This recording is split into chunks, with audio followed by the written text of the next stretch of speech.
SuperTalk Mississippi media production. This is Gerard Gibert, and thank you for listening to MidDays here on SuperTalk Mississippi. MidDays with Gerard Gibert is on the air. MidDays with Gerard Gibert is powered by C-Spire. Power your home or business with C-Spire Fiber. To learn more, visit supertalk.fm/C-Spire. C-Spire Fiber powers SuperTalk Mississippi.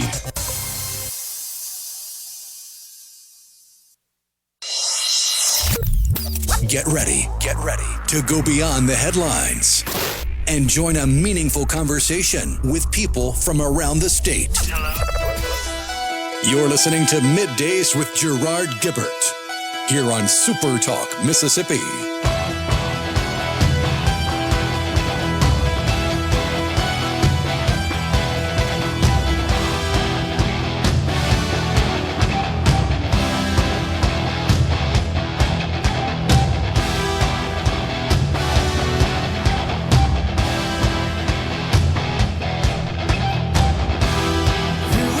Good morning, everyone, and welcome to Midday SuperTalk Mississippi. I'm your host, Gerard Gibert, along with Rhino in the Element Wealth Studio, guiding you through the middle of your day with facts, fodder, and fine music on this Friday Eve. Heck dang yeah, in this shortened week, because Monday was a hollow day. You mentioned a couple of days ago it was the Monday-est Tuesday of all Tuesdays. It's always that way. That's the way it feels after a Monday off. I know, and it's kind of hard to get acclimated to the schedule, no doubt about it. I guess that makes this the humpiest Thursday. That's right.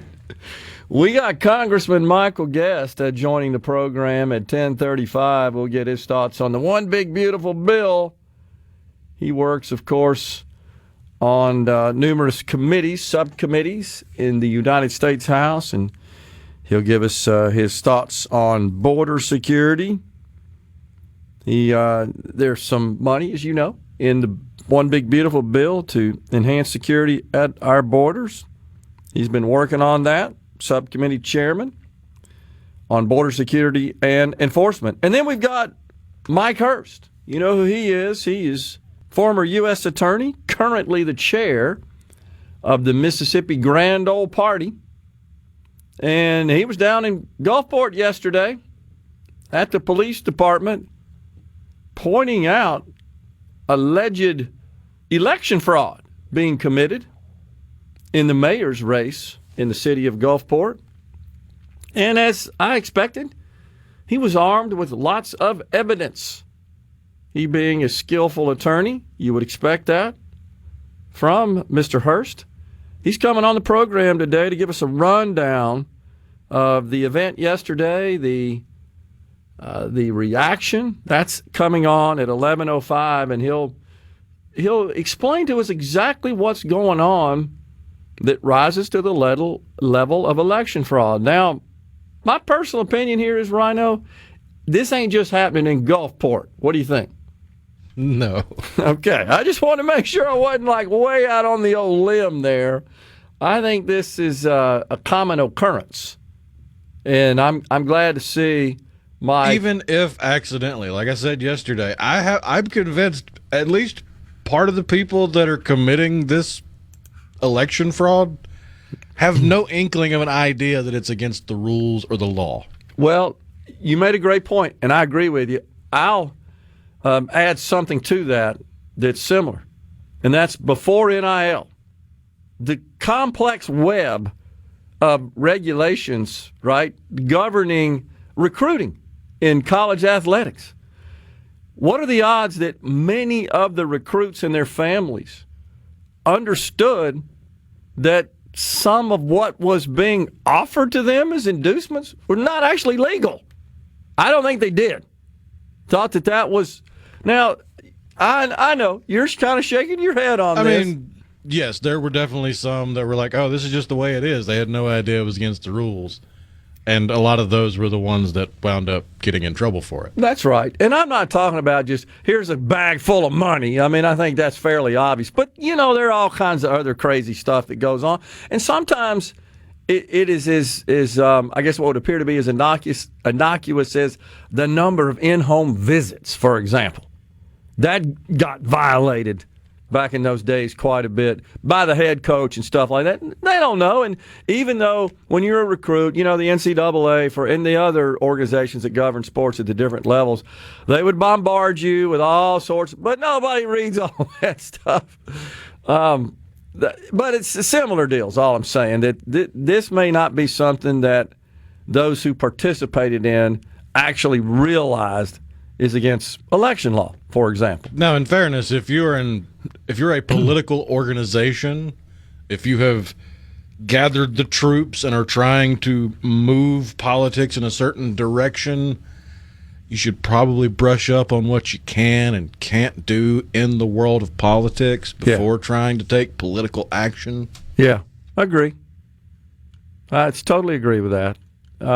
So no excuse, and it's another. And to your point again, this is another situation that maybe frustrates me as much, if not more than anything, in our politics in this country, and that is when politicians, candidates, they leverage. Maybe this is too harsh a word. They leverage ignorance for personal gain. You know what I'm saying here, but in this case, ignorance of the law is no excuse. I totally agree. But even when it comes to discussing policy, depending on who is communicating it, some people just believe 100% whatever that person says is the gospel truth without verifying it, without seeing or hearing any counter arguments. And I'm not talking about any particular party. I'm talking about just our culture, our country in general. And to be honest, you should be able to trust what these elected leaders say or candidates say. They should be, in a perfect world, they should be people of high integrity and character. Should be the operative adjectives and there. Some are. Yeah. Shockingly few, that's but right. some. But tell the dang truth. Now, I'll give you an example. I saw an interview this morning. I talked about this yesterday. Senator Ron Johnson, who opposes the One Big Beautiful Bill. He, of course, from the great state of Wisconsin. And he opposes it because he says it doesn't go far enough at trimming deficits and reining in our debt. And so he said yesterday, something we said on the show, he said, in 10 years, we're going to wake up and we're going to be approaching $60 trillion of debt in 10 years. Well, that jives with what I have opined, which is we're looking at $2 trillion plus deficits for the next 10 years. There's just no end in sight. There's nothing in this bill that's going to change that trajectory. And I just applaud him for being honest by just making that statement. Yeah, we're looking at $60 trillion as a debt figure. Now, it's 10 years. Lots of things can happen in 10 years. I'm just really saying, I think he is too, if we remain on this trajectory, and his point is this bill really doesn't do anything significant to stop that or change that trajectory. Now, I saw an interview this morning again with Kevin Hassett from the White House, Council of Economic Advisors. Man, I love his optimism. I really do, and I share it. And he has a different take. He says, no, we think we're headed towards a balanced budget in 10 years. Think about that. A balanced budget in 10 years with $2.3 trillion deficits, 30% deficits. We're going to go from 30% to zero. And it's not because we're raising taxes, because we're not. We're lowering taxes. We're not only extending the Trump tax cuts, which I fully support, we're adding some other tax reductions as well. Tips, overtime, higher standard deduction, higher child tax credit, or increasing the amount of exemption for estate taxes, just thinking out loud of some of the individual provisions. And then you got some of the corporate provisions. But he says that in spite of that the economic growth, he doesn't cite reductions in spending. He talks more specifically about economic growth. No doubt about it. Economic growth will produce more revenue. Corporations will make more money. Except I am getting concerned that there are a lot of people on the right that are getting mad about corporations making money.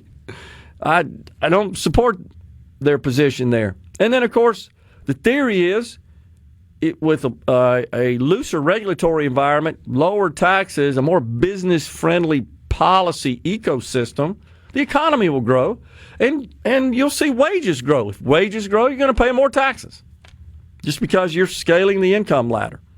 All that combined equals more revenue because of economic growth. That is precisely what happened after the first Trump tax cuts. The Democrats don't ever want to acknowledge that fact, that reality. We went from $3 trillion to $4 trillion plus of revenue after the tax cuts.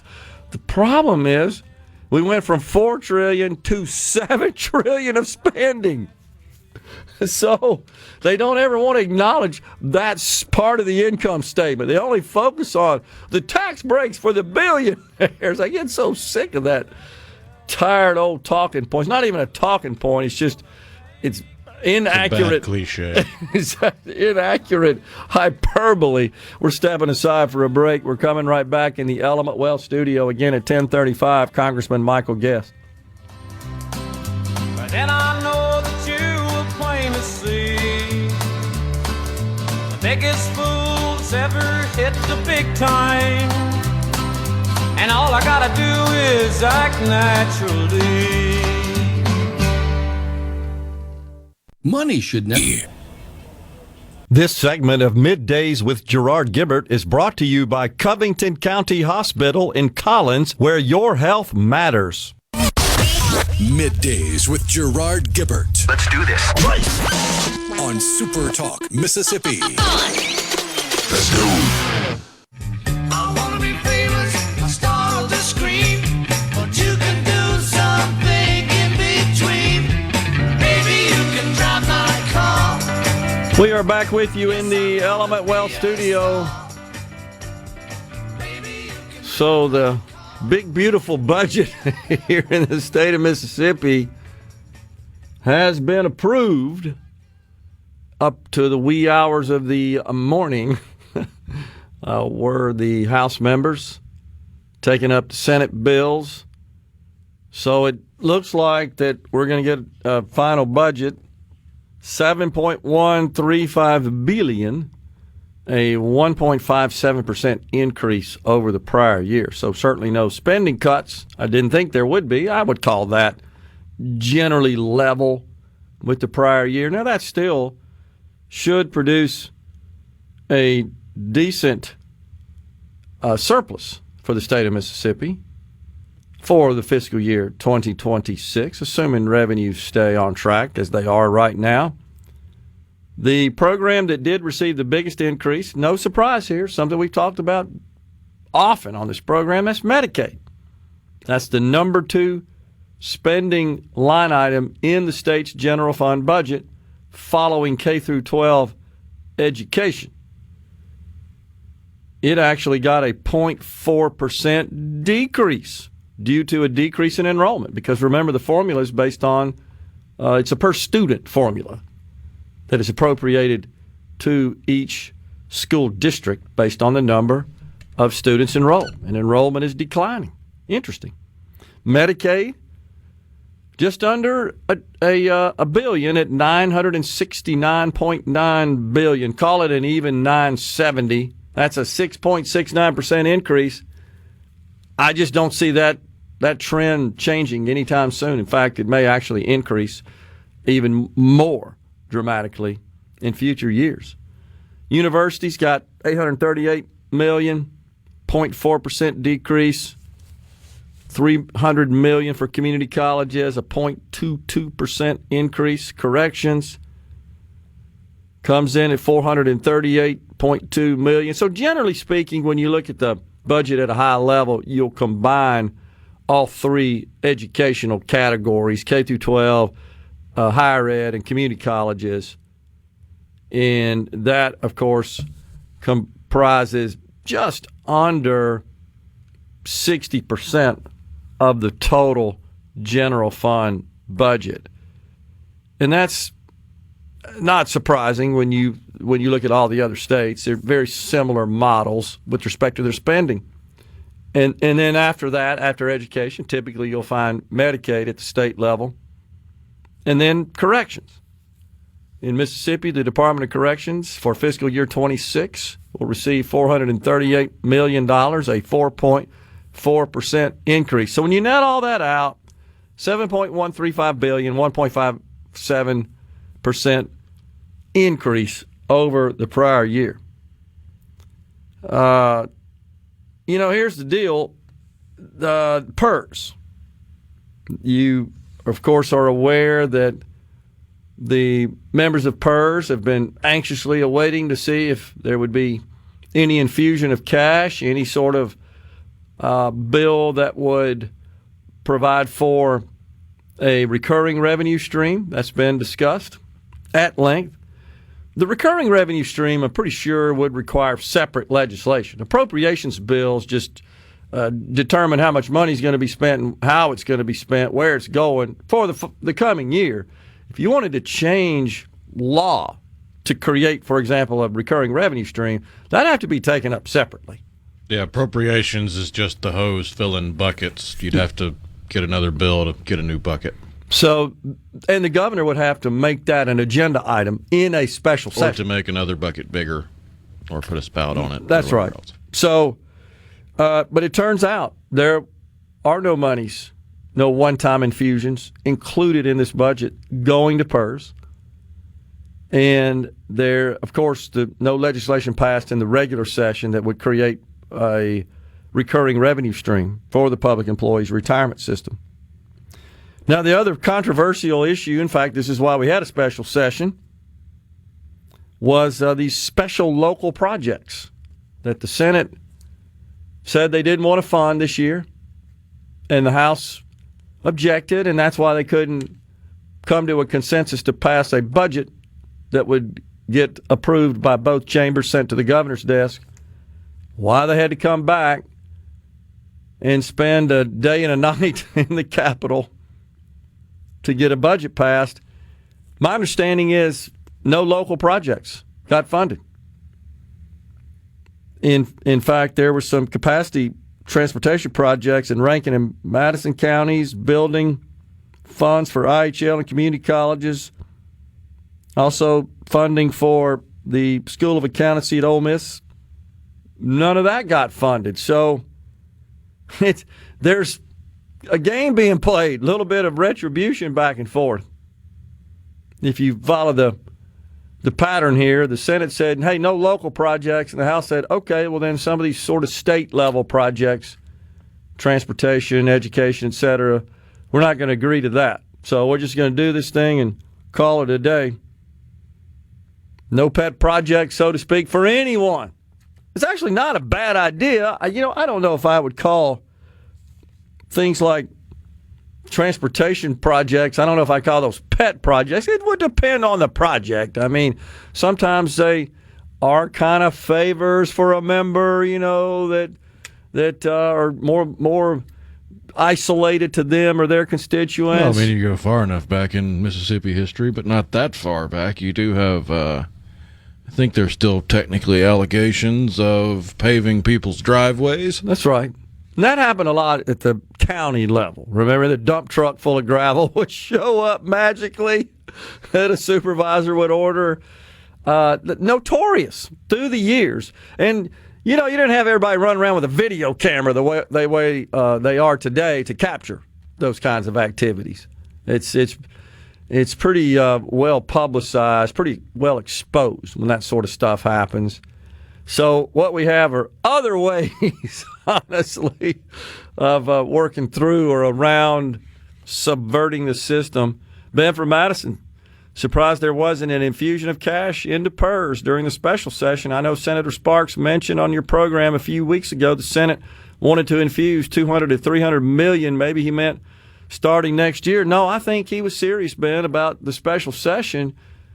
And I'm not privy to what discussion took place about this particular issue, but I will tell you that I was communicating with the senator this morning about this very issue.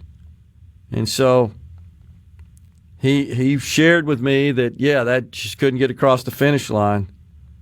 Man. So I'm not sure, what this means to the future of PERS. It's not anything that's a 3-alarm fire right now, but it's building to be a problem. Just like Social Security that we talked about yesterday. It's, we just keep kicking that proverbial can down the road. Now, recall the original House tax reform bill in the regular session would have modified the way the proceeds from the Mississippi Lottery Corporation are allocated. Presently, the first $80 million in a year goes straight to the State Highway Fund, the Department of Transportation, the excess to the Education Enhancement Fund. The House tax bill would have amended that law such that the first $100 million of net proceeds generated in a year by the Lottery Corporation would flow to PERS. Nothing for DOTD, for the Department of Transportation. The excess would remain with the Education Enhancement Fund. Now, keep this in mind. By 2028, the first $80 million, that's after 10 years since the bill to create the Lottery Corporation was passed, the first $80 million would go to the general fund and the excess to the Education Enhancement Fund, and without amendment and modification. So none of that happened. Bottom line is PERS didn't get anything. DOTD does not get an appropriation, says Jim in the Delta asked that question, that only if the legislature elects to, again, transfer money to DOTD out of the general fund. Really, it's out of surpluses and some other funds. The DOTD is funded primarily with federal money, secondarily with fuel taxes. So their overall budget, last I checked, about 1.5 billion. There's probably some commissioners, maybe Director Brad White listening to me. Keep me in check on that. I think that's the amount. And about $400 billion of that, I believe, is produced by in-state fuel taxes, the excise tax on fuel. The rest, for the most part, comes from some other fees and then the federal government. So that's how DOTD is funded. Then plus this $80 million that comes from the Mississippi Lottery Corporation. We're stepping aside for a break. We're coming right back. We've got Congressman Michael Guest. We're in the Element Well studio.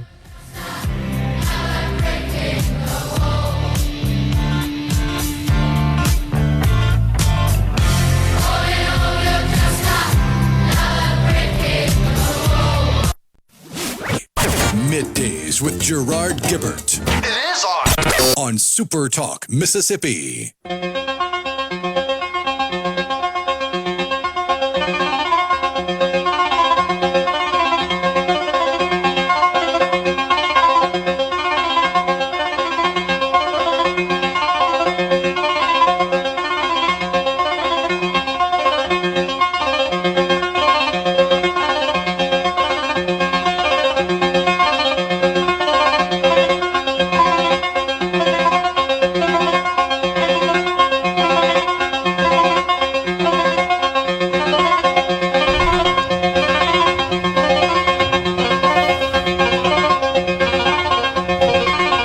Welcome back, everyone. It's Middays from the Element Well studio. It's our pleasure to welcome now Congressman Michael Guest. He represents Mississippi's 3rd Congressional District. Congressman, good to be with you this morning. Thanks for coming on. Gerard, good to talk to you. It was great to see you yesterday morning for a cup of coffee. Yeah. So I know you're doing well, and it's nice to be home in Mississippi all week. That's right. So give us the schedule. When you guys headed back? Next week, right? So, yes, next week we will be back in session. We were able to get the reconciliation bill passed right before our memorial recess. We are voting on the wee hours of the morning. Votes. First round of votes was about midnight. The second round of votes about 2:30 a.m. Final round of votes started about 6 a.m. And so it was a late night of voting on the House side for us to be able to meet that Memorial Day deadline that the Speaker really had been pushing for. But we were successful. The bill now goes to the Senate. We know that once it gets to the Senate that they're not just going to rubber stamp the House's work product, that they're going to make changes to it. So it will probably be for the next 4 to 6 weeks over there in the Senate with them putting their fingerprints on the reconciliation bill before they send it back to us, and then we can either vote to approve the changes that they've made, or we can try to go to conference to try to work out the differences. But the goal has been July 4th, getting that bill to the president's desk. We still have a lot of work to do between now and then, but I think we've got a good framework in place. I think the House put together a good work product. It's not perfect. There were things in there that I would have liked to have seen changes, maybe larger spending cuts, maybe some of the things such as the SALT deduction not being raised to the level that it was. But overall, it was a good product, and it was a compromise trying to make sure that the Speaker had the votes from the Republican conference, knowing that we would get zero Democrat support. And then ultimately passed by one vote. That is correct. So we were able to get it across the finish line by a single vote. There were a couple members who were not present to vote that said that they would have voted to support the bill. Okay. If those members would have been there, we would have had a 3-vote majority, but still very narrow majority. No Democrat support. 2 Republicans voted against the measure. Thomas Massey from Kentucky, Warren Davidson from Ohio, their lack of support was they did not think that the spending cuts went far enough. And then Dr. Harris from Maryland, he voted present. And so we were able to get it by a very narrow margin. But look, that was the goal. Hey, advance it to the Senate. Let's see what the Senate can do with it. And then we know that the president will weigh in because this is his top priority. Yeah, and you're right, because I've been tracking the sentiments in the U.S. Senate. I know you're well aware of this. There are a handful, by my last count, about 5 on the Republican side that right now say they're a no for various reasons. That's right. Some think that the cuts don't go far enough. Others are concerned with some of the changes, particularly the Medicaid SNAP. So you have people on various factions right now opposed to the bill. The hope is that, once they start looking at it, they'll make the changes that they need to get the votes over there. And then we know the president will come in as the ultimate closer to try to get House Republicans, Senate Republicans together on a final bill that we can get across the finish line. And look, this bill is important because if we don't do anything, if we pass nothing, tax rates go up at the end of the year. Right. Anyone who makes more than $12,000 will see that the tax bracket, the rate that they pay in their bracket, will increase. We know that the standard deduction, which is taken by roughly 90% of Americans who file taxes, that the standard deduction will be cut in half. The child tax credit, which many people with children claim, that child tax credit will be reduced. And so if we do nothing, failure really is not an option, because what we ultimately would allow to happen is the largest tax increase in American history. And so that's why this is important, because we've got to make sure that we are fulfilling those campaign promises, that we're keeping taxes as low as possible while still being able to fund the government. And there was some additional spending in there, which I know you're aware of, Gerard, additional border spending for wall construction, personnel, technology. Military spending was also included in there to try to break that parity that you generally see in the appropriations process, that if you increase defense spending, you have to increase social program spending. And so we broke that by tying that defense spending directly into this bill, and then also raising the debt ceiling, which is something that we know has to happen at some point in the future going forward. We will probably hit that debt ceiling sometime late this summer. I think August is roughly the latest projections. And so, again, those are important pieces or components of this bill, and failure really is not an option. The question is going to be, what does the final work product look like once the Senate has a chance to make adjustments, and then when we come back together to try to hash out any disagreements that exist between the House and Senate. Yeah. So talk to us about border security, because I know there's an increase in funding for that. You serve as subcommittee chairman on border security and enforcement. What do you see this money being used for? Yeah, and first I want to say, look, the president has done an amazing job. We've seen the numbers dropped exponentially since the president has taken office. Joe Biden was trying to tell the American public that to secure the border, we needed new authorities, so we needed new laws.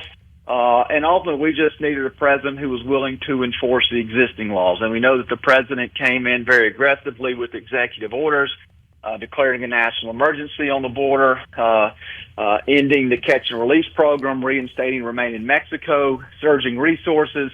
And we've seen border numbers drop by 90, in some cases, depending on what sector, 90 to 95% in various sectors across the southwest border. So the numbers have dropped to something that we have not seen in decades. But this funding would allow us to continue to keep the pressure on the border. There's money in there for wall construction, roughly 700 new miles of wall construction, water barriers. We know that the Rio Grande River runs there along the southwest border, and so it would allow the installation of water barriers to keep people from being able to quickly move from one side of the river to the other. Technology, particularly for our ports of entry, to be able to better scan vehicles, both passenger and commercial, that are coming through looking for particularly narcotics that are smuggled in those vehicles.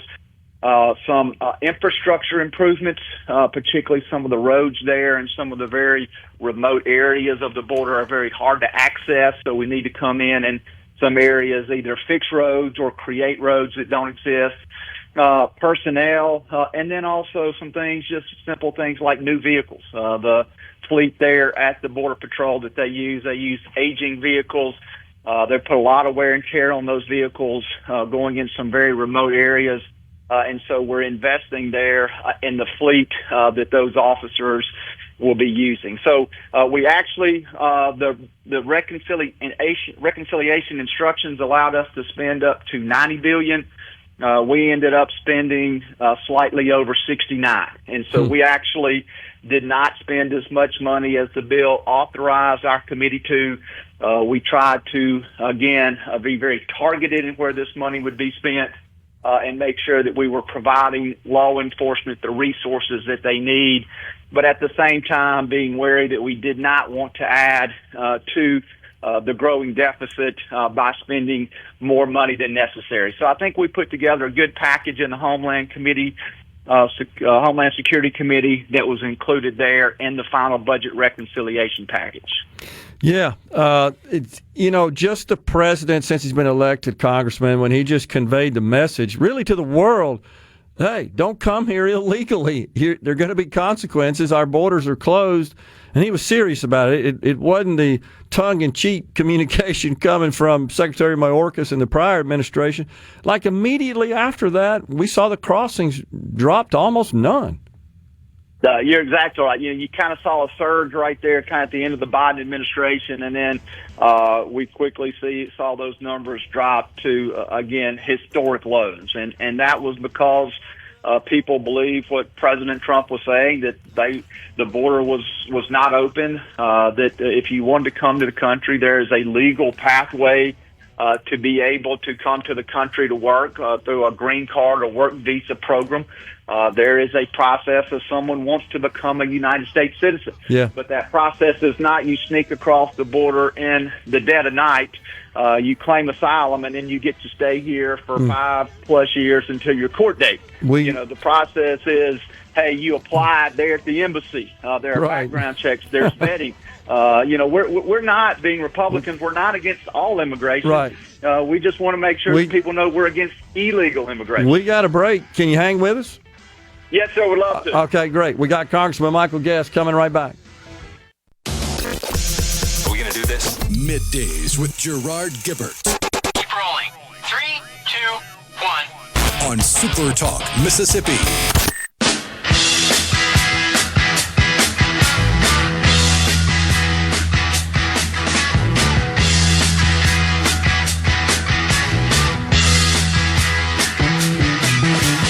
Get your motor running.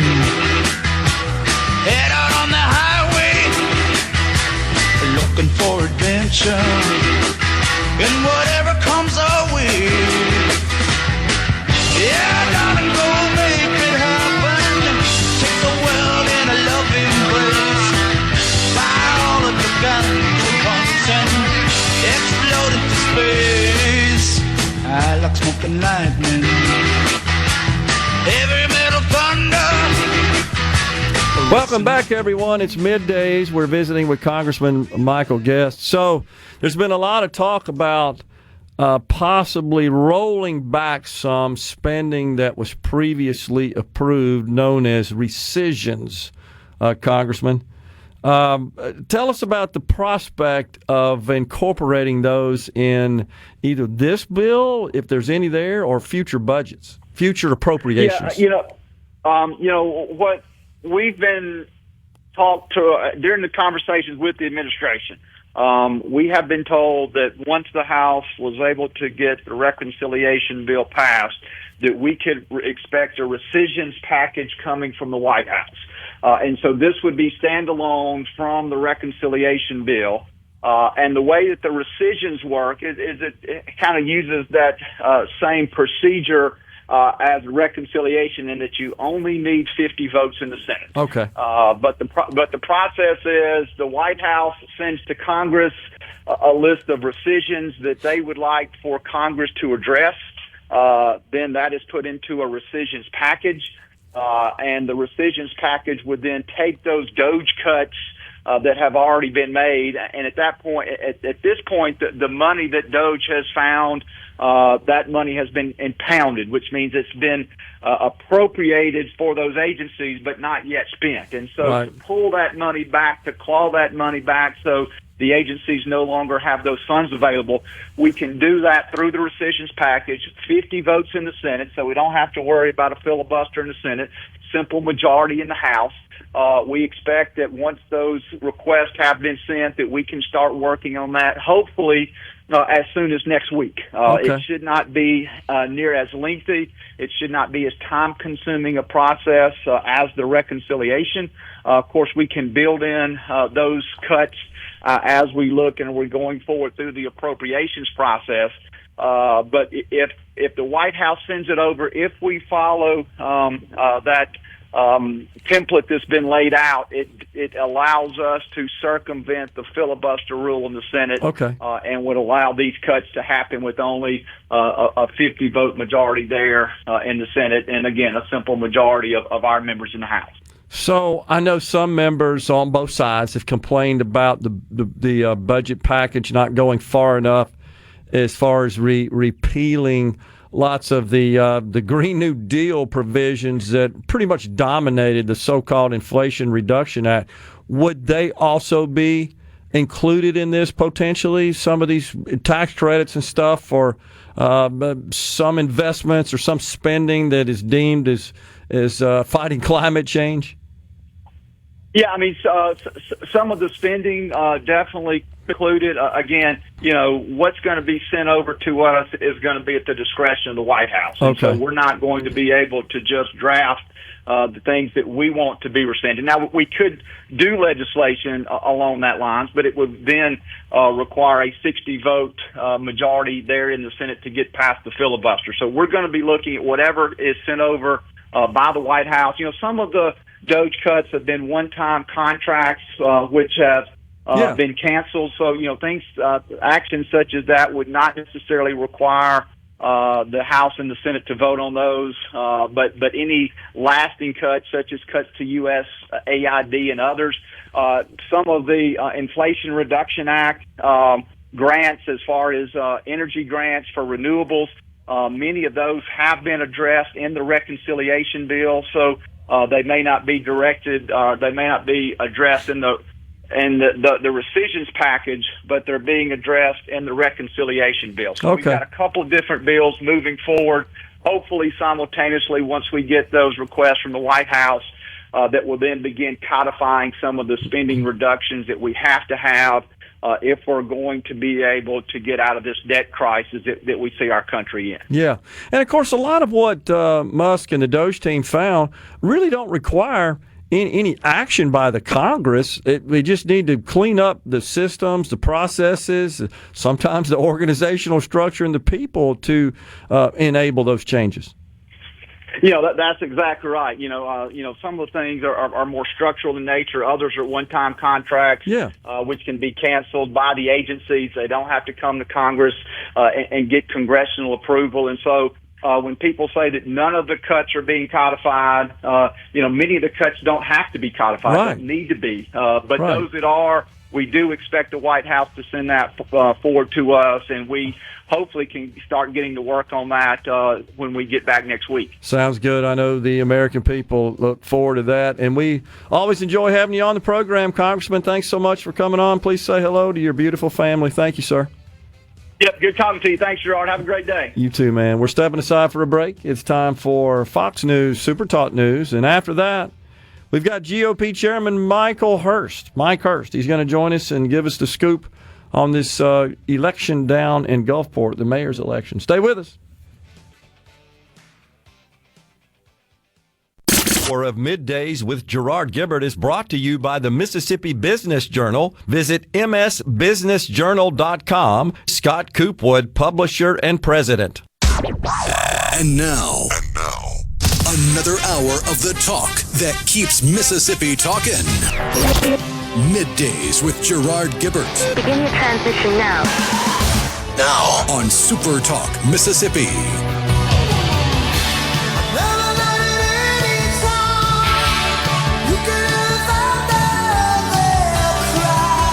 We are back with you. Hour 2 of Middays is live from the Element Wealth Studio on this Friday Eve. Thank you for that, Rhino. We're pleased to welcome now Mike Hurst. He's chairman of the Mississippi Republican Party, also former U.S. Attorney. Good to see you there, Mr. Chairman. Thanks for joining us this morning.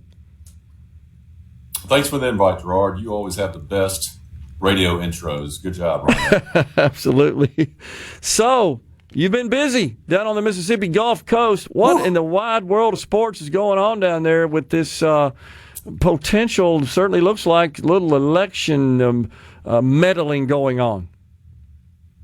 Yeah, it's more than election meddling. It's hard for me to comprehend that in 2025 we have these types of activities going on. So I was contacted Monday night that this was happening, and we jumped on it real quickly, collected as much evidence as we could, put together a letter to both the district attorney here on the Gulf Coast, Crosby Parker, and to the Mississippi Attorney General, Lynn Fitch, specifically laying out our case that the Democratic mayoral candidate in Gulfport, Mississippi, and others are trying to actively buy votes in Gulfport and are doing it. We've shown that, one, under Mississippi law, a person cannot offer anything, any money or anything of substantial value for a vote. And what they have done down there are two things. First, they've said, if you come in and vote absentee and exit the city hall, we will give you a voucher that entitles you to a meal at a local restaurant. And we've shown pictures of the sign at the local restaurant that says, bring these vouchers in after you vote and you get a meal. The second thing occurred this past weekend where outside groups were advertising, including the Democratic mayoral candidate, that if you come to the polls on Saturday and vote, we will give you a wristband.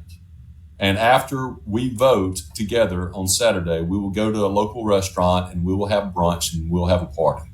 I mean, this is absolutely insane that people are buying other people's votes. And what concerns me is, the elderly, the vulnerable, the young, who are susceptible to this type of trickery and would allow someone to buy their vote. And, as you know, Gerard, our vote, it's our voice. It's what we and our founding fathers and the people we just celebrated on Memorial Day fought and died for. It's our freedom. And so I've told everybody who would listen, votes should not be for sale in Mississippi. This is amoral. This is immoral. This should not be occurring. 100%. So Rhino and I were talking earlier in the program, Mike, suggesting that maybe, as you say, some of our vulnerable people, our vulnerable population that are participating here might not know this is actually illegal. And if they don't, well, shame on them. But really, we got to point fingers at those who put this program together, who are taking advantage perhaps of people's just lack of knowledge that what they're doing is illegal. They're the ones we got to target. I know that's exactly what you've been doing here. Well, and what's even more concerning, so we had the press conference yesterday at noon here in Gulfport. After the press conference, I drove back by, and I had others who were observing in front of City Hall. Gerard, they are still handing out vouchers, even after we put everyone on notice that this is occurring, that is a violation of law, that it is a crime. They are still handing out vouchers in the front of City Hall. And the Democratic mayoral candidate can try to distance herself, can try to, say this is not her. But the fact of the matter is she shared some of these things on her social media pages, encouraging people to come out, exchange their votes for wristbands and brunch, and do this thing that is illegal under Mississippi law. Well, somebody's obviously paying for it. I seriously doubt that. Right? Are these restaurants? Are they just giving the meals away, or is somebody paying for these vouchers? How's that working? That's the $64,000 question. Okay. The Democratic mayoral candidate in Gulfport used to work for the Southern Poverty Law Center. Yeah. And as you know, the SPLC has infused millions of dollars throughout states across the country trying to buy elections. And what we are seeing right now, I don't know if the SPLC is involved specifically. We don't know who's involved. That's a concern. What I told the law enforcement authorities is, if it's not a crime, why are people hiding in their cars? Why are people denying when others come up and ask for vouchers who may not look to them like they're Democrat? Why are they being covert about this if this is not against the law? And so we need to find out who these outside groups are. We need to, I hope, I pray. I know the Mississippi Attorney General's office has already announced they do have an active, ongoing investigation into this matter. Okay. And I'm confident and I'm hopeful that they will continue that. So, Mike, is that the process is that you guys are following? Is that the source, or I guess the agency or the government? What am I trying to say? Just the power, the strength that would investigate this thing and get to the bottom of it and then take further action through our Attorney General? That's the way to do it? Yeah, I mean, that has to be the way to do it because it's Mississippi law. It's a crime. We've activated our law enforcement authorities whose job it is to enforce our laws. Okay. And we hope they do that. And Gerard, we've also given them videos. We have actual video evidence of this occurring, these vouchers being handed out. Well, I said before we got you on that knowing you were armed with evidence and sufficiently to really make the case here. Has there been any response from the Democrat candidate's campaign? Or you said something about distancing herself. Is that the case here? Yeah. She put out a statement. The Democratic mayoral candidate in Gulfport put out a statement yesterday after our press conference saying that a lot of words, but not really saying anything. The only thing that she would say is that she is not actively involved in any type of illegality. And, again, with her sharing, her campaign sharing these things, inviting people on Facebook, on social media to come out and exchange their votes for things of value. That's just a lie. Her statement is an absolute lie, and the citizens of Gulfport need to know that. So there's wide speculation, I guess you could call it, that there are outside forces, in other words, from outside of the state of Mississippi, that have inserted themselves into this campaign, into this election, that they could be perhaps the force behind this. Do you have any evidence of that or any thoughts about that? I don't have evidence, no, but I absolutely have thoughts. I mean, we know that there are outside groups, including the SPLC, that want the Democrat elected in Gulfport. We know that is the case. We know there are outside groups, outside Democratic groups and others who are pouring money into this election. And right now, the absentee ballots are through the roof. And in my opinion, the only way you can really explain that is this illegal scheme to purchase votes. Period. Or not. Come vote and get a free meal. A lot of people are going to respond to that. No doubt about it. All right, so Mike, play it out for us. This thing, I guess, potentially gets litigated, right? What would be the outcome? I mean, these votes are already cast in the box. How do you tell which ones were done with a voucher and which ones weren't, for example? Yeah, that's the thing, Gerard. I don't know how you ever tell which ones were purchased and which ones were not. I mean, that is the true concern here. The way it plays out, the Attorney General's office gave the Democratic mayoral candidate until today to contact the Attorney General's office to try to explain what's going on. But, what happens between now and Tuesday, June 3rd, the general election, it's anyone's guess. I would hope that they would stop this, but as I mentioned, as soon as we finished our press conference yesterday, I came back a few times. I had others take videos, absolutely still handing out these illegal vouchers. In Unbelievable.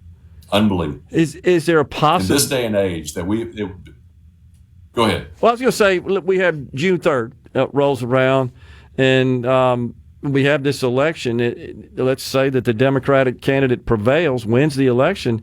Is it possible that the courts could nullify the election if they find that there was some illicit vote fraud, election fraud activity going on and have another election?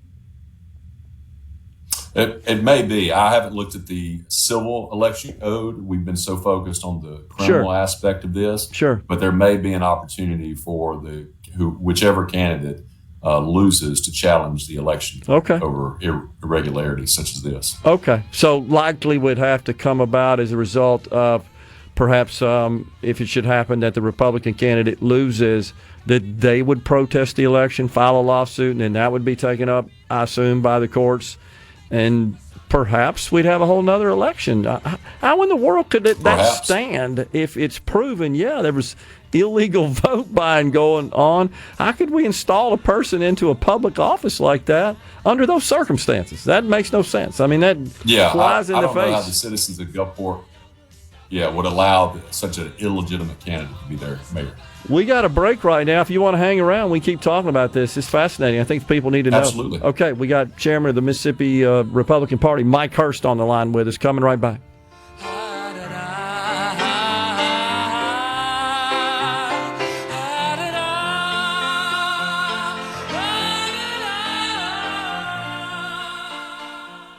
Hey, this is Will with Middays with Gerard Gibert. What? This is so awesome. On SuperTalk, Mississippi.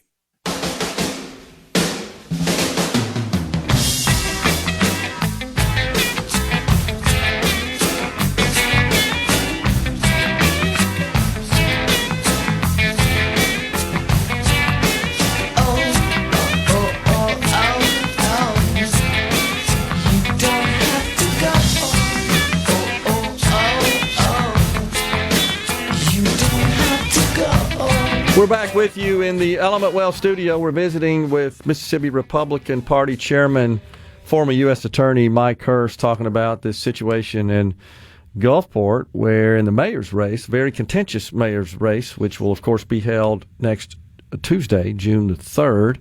That's when we go to the polls to vote for our municipal leaders in the state of Mississippi. And just looks like there's some irregularities occurring in the election prior to the election with issuing vouchers for meals in exchange for a vote. And so I got a question on the C Spire text line, Mike, and I think I know the answer, but I'll let you answer it here. Jason in Starkville says, does it specifically say if you vote for the Democrat that you get free food, or is it just a get out and vote thing? Yeah, let me first quote the Mississippi statute for your listener. Yeah. The statute says, it shall be unlawful for any person to offer money or anything of substantial value to anyone for his vote. Okay. Period.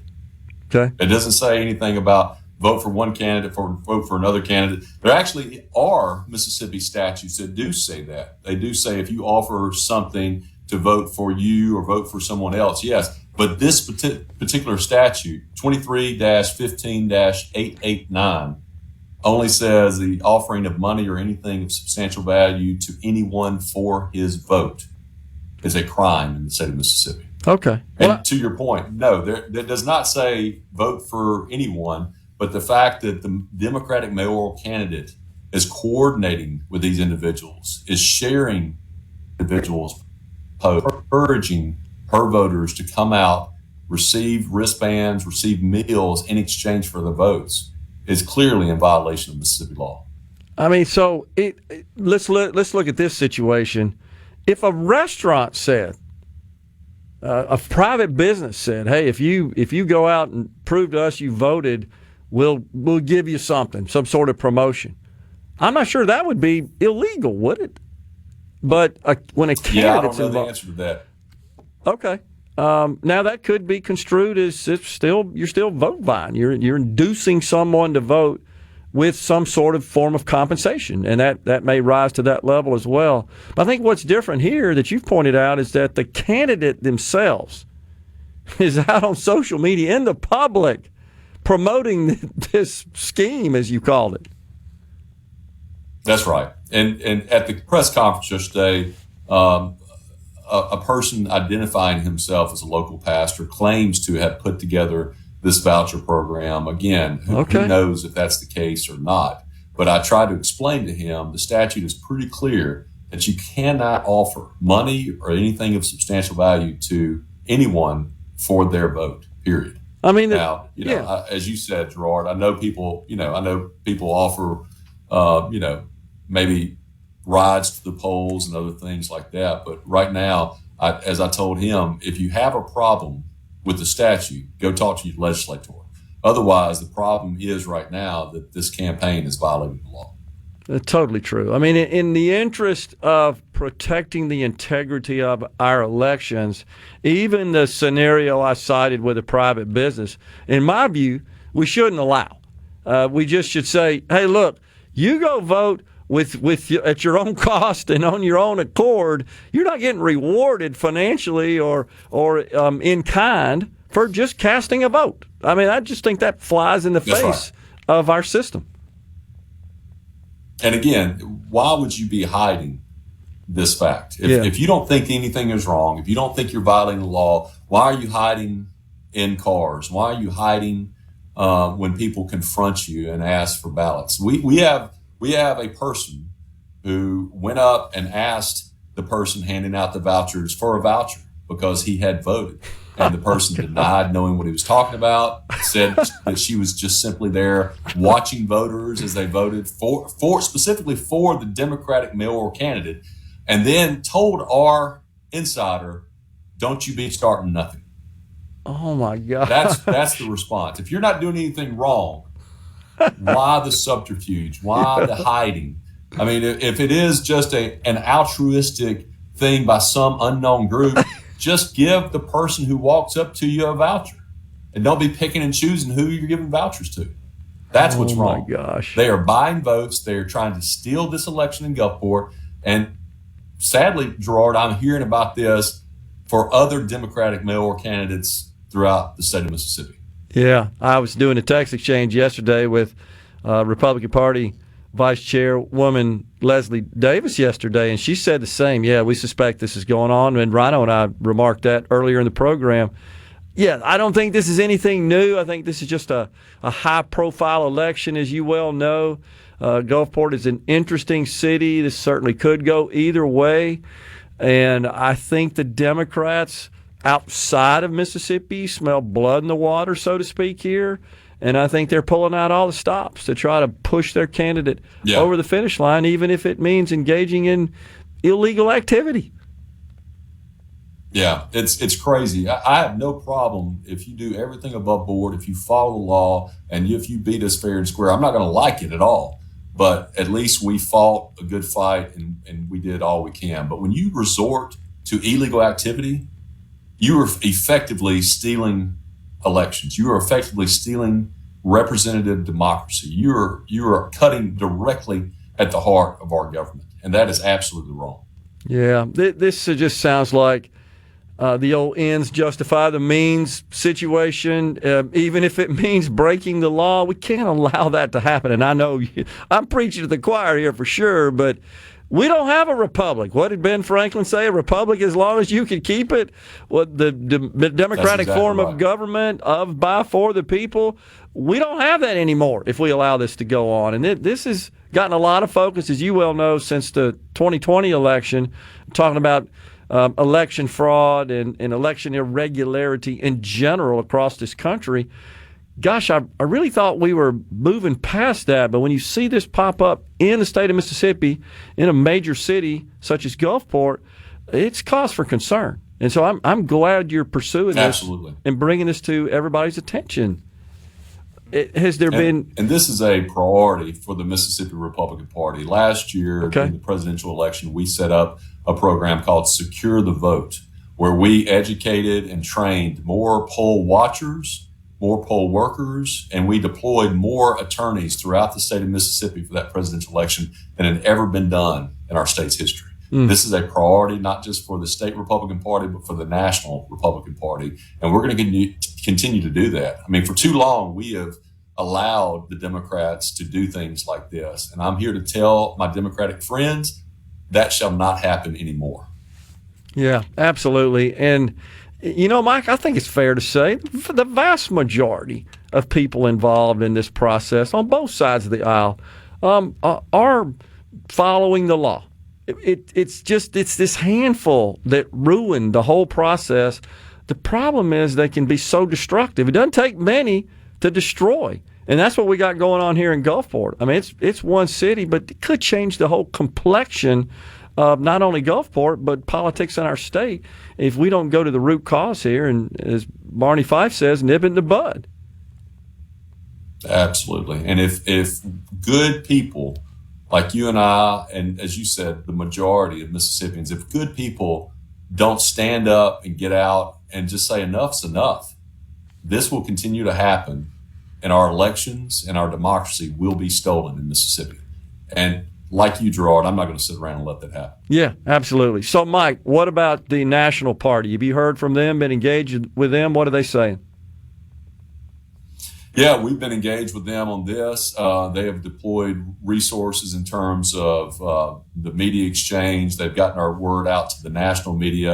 The Federalist, a big group that has a long reach, has published our allegations. If you go to msgop.org, and if you go to our social media pages, MSGOP, you will see the letter that I sent to the Attorney General and the District Attorney, which lays out with pictures the details, the evidence, and the allegations of illegal vote buying. And I would encourage your listeners to go look at the evidence. Don't take my word for it. But to share this, and specifically share this with our friends down in Harrison County and Gulfport, because we've just got a few days left to make sure that the light is shown on this illegal vote buying activity and to ensure that our election is not stolen down in Gulfport. And before we go here, I'll just point out, and I know you're aware of this, the risk is if we do allow this to go untouched, well, then they say, well, it worked there, let's do it elsewhere. And it just snowballs and becomes even a bigger problem, festers, it becomes a bigger problem. And I would argue that, I've heard about this since I was young. I would argue the Democrats have been doing this for a long, long time. But again, just kind of like the national mandate that President Trump received last year, I think the people of Mississippi are fed up no doubt. with these illegal activities. No doubt. They're fed up with people trying to steal their elections. So we're not going to stand for it anymore. Mike, thanks for your leadership, your efforts here, and all those of the party and your team. Thanks a lot, and thanks for coming on. Appreciate it. Thanks, Gerard. Thanks, Rhino. Coming right back in the Element Wealth studio. Attention, adoring fans! It's time for Middays with Gerard Gibert on SuperTalk, Mississippi.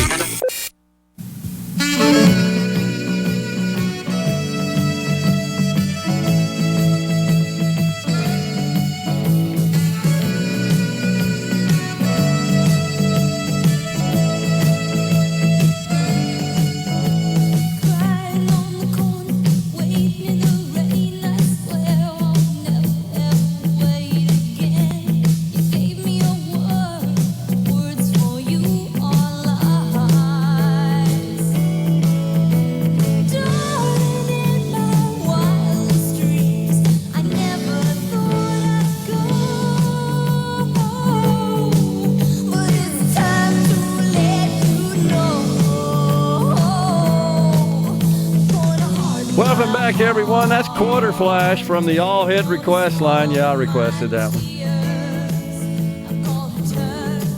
What's her name? The lead singer there, also on the sax. That was, her sister was on Saturday Night Live, remember? Redhead. Can't remember their names off the top of my head, but that's from sometime in the 80s, mid-late 80s. Rindy something? No, Juice Newton. It's not Juice Newton, is it? I don't know. I'm all confused.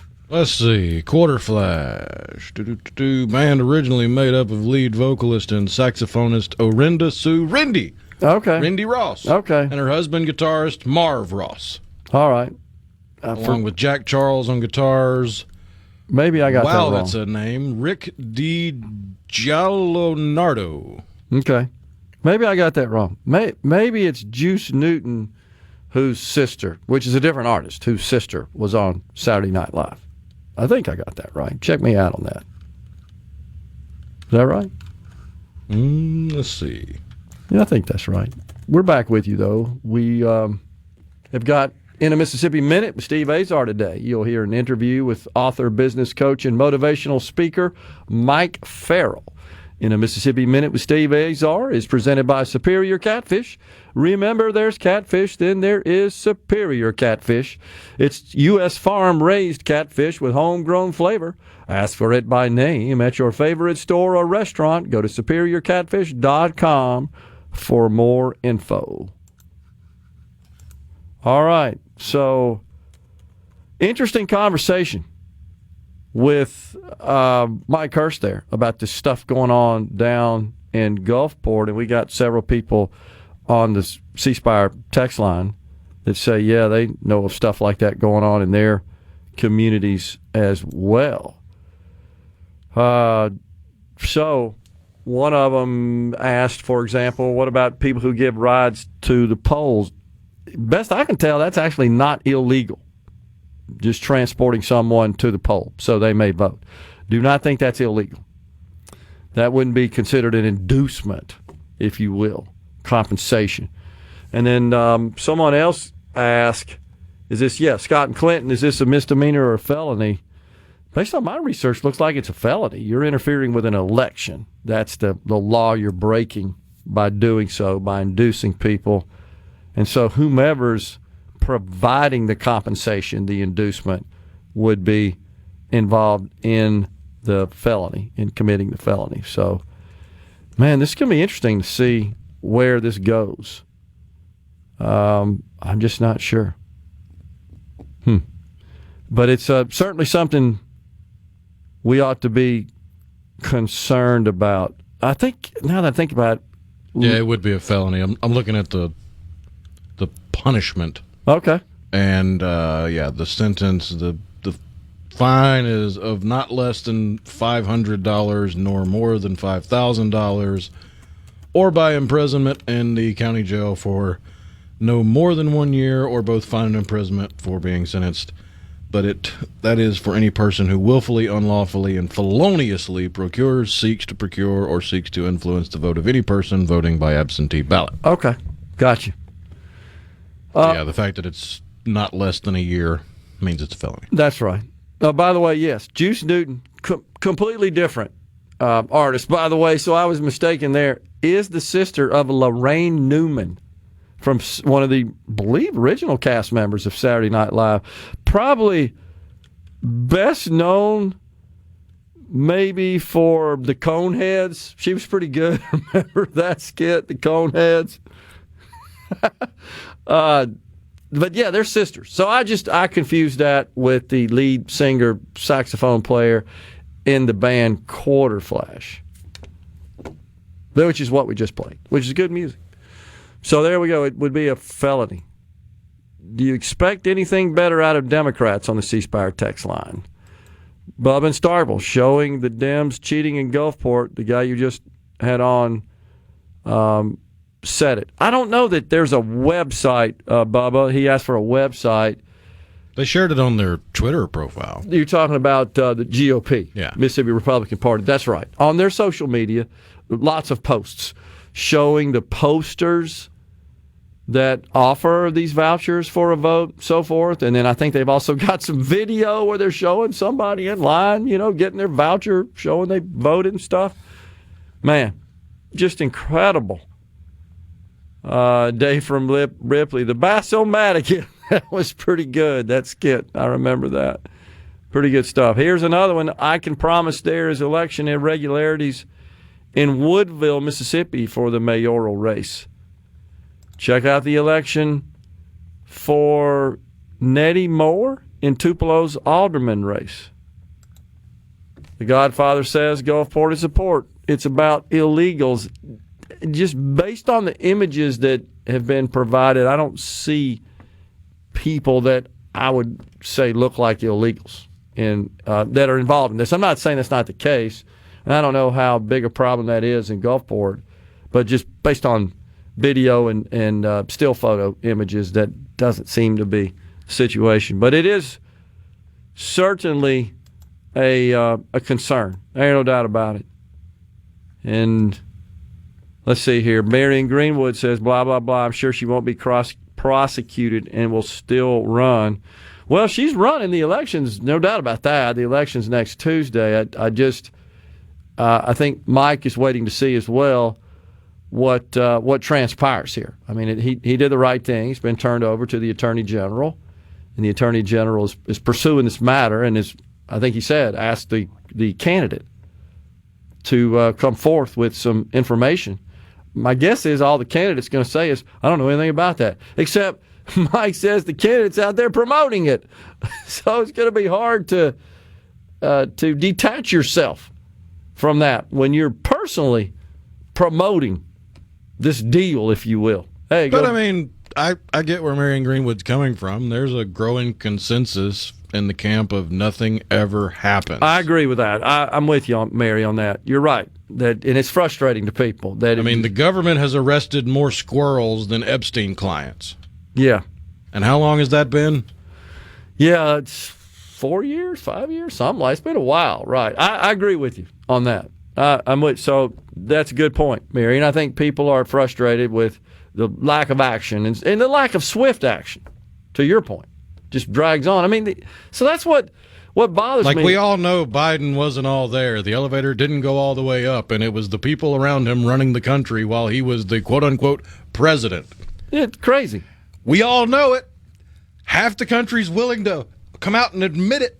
The other half is doing their best to skirt around it, but will anything ever happen? Totally true. Probably not. And that's a concern. I totally agree. Bob in Pontotoc, bad Bob from Pontotoc. That's nice talk, but it didn't help us here in Tupelo, Mississippi when Daddy Davis was caught on film trying to buy votes. Nothing happened. Hurts up a slap on the back of the head. Yeah, and I think that's the same point, Mike. Bob, that Mary was making that Rhino enhanced, which is, I think the key takeaway here is that we just don't generally see any sort of action, meaningful action that deters this kind of crap. That would be the goal here is we're gonna slap you with a felony. And I'm not sure what all the possible punishment for that could be, if it's fines, if it's jail time, if it's both. I don't know, but it should be. For the election fraud? Yeah. It'd be jail time, right? It's fine and or jail time. Okay, you just read no less that. than a year. Okay, gotcha. So, I think that would serve as a pretty powerful deterrent. You would hope. But I think there are a lot of people that believe they can do this. It didn't slow down the Cosa Nostra. No, that's right, because they had all the people that could punish them in their pocket for the most part. But in this case, I think there's still a lot of people who say, "Oh yeah, well nobody's going to find out about this, right?" So, but you got to give kudos to Mike and his team for pursuing this to the point that they invested a couple of days in going down there and having this press conference in front of the police department in Gulfport. It's gotten lots of attention, lots of traction in the media, such as here on SuperTalk across the great state of Mississippi. And it should be. This is fundamental to our society, fundamental to preserving our republic, as Ben Franklin said. If you can keep it, well, we can't keep it if we allow unfettered election fraud to occur without any consequences and any sort of action to prevent it in the future. So this is good. Meanwhile, the courts have struck down President Trump's Liberation Day tariffs. We got to get to that as well. Dr. Hook bumping us out of this segment. We're coming right back in the Element Wealth studio.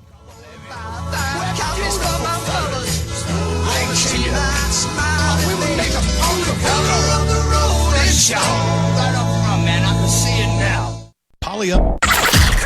Come on. Middays with Gerard Gibert. All right, we are back on SuperTalk, Mississippi. Don't rock the jukebox. Wanna hear some Jones? 'Cause my heart ain't ready for the Rolling Stones. I don't feel like rocking since my baby's gone. So don't rock the jukebox. Play me a country song. Before you drop that quarter, keep one thing in mind.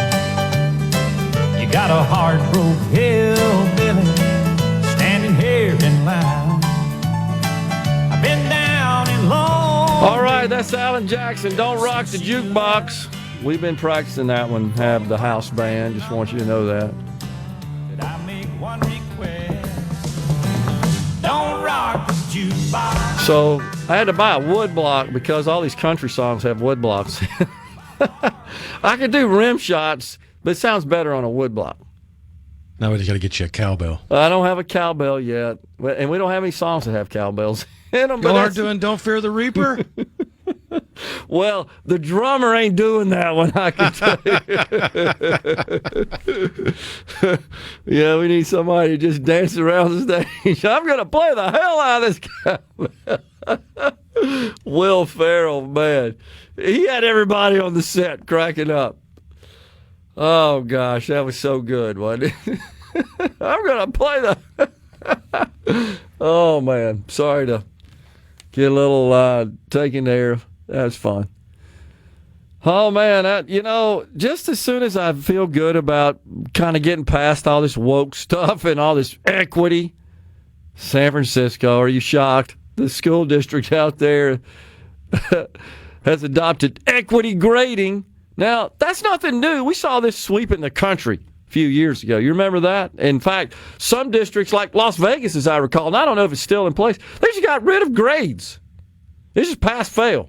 And it was just at the discretion of the teacher. Oh, yeah, they're good to go, pass. Well, so now in California, the San Francisco School District, they've gone full bore into equity grading. And essentially you get graded based on your physical attributes or your identity and all the other stuff that gives you, I guess, some sort of special preferential treatment. Generally, it's race, but of course, sometimes that can extend to your sexual orientation. But beyond that, just whether or not you're one of these people that thinks you're a different sex, the so-called dudes in dresses. Yeah, as an example. Okay, you get a better grade, even though you're a biological male, because you're wearing a dress or you think you're a female. You're disadvantaged in that respect. It's a march to mediocrity, as I like to call it. That's what's going on. It's sad. And, it's the students themselves who are being disserviced by such a system because they're being allowed to pass or they're getting higher grades, higher marks when they didn't earn them. And that's not how life works. Or where they didn't really perform to the standard that should pursue, or I should say, acquire that grade. That's just not right. That's not the way life works, not the way the world works.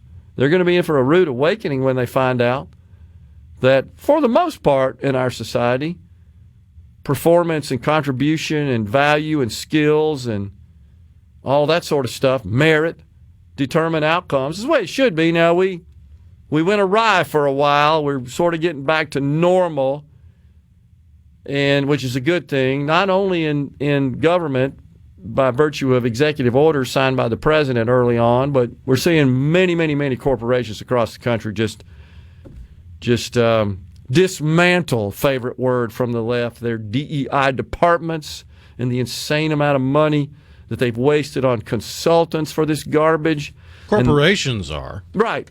Institutions of higher learning are doing everything in their power to obfuscate and hide their DEI work. You would be right about that. Even though many have said that they're abandoning such efforts, you're right. They're still circumventing it, and they're kind of doing it in a veiled sort of way. One of the ones you and I talked about early on, I saw announcement on the other day, an article, University of Michigan. Now, as I recall, you and I looked at Michigan and Ohio State, and we were astonished. You did the research. It's like 250 people in their DEI department, like more than the whole College of Liberal Arts had working. Remember that? We were just blown away, and then with an average pay of like $200,000 or something like that.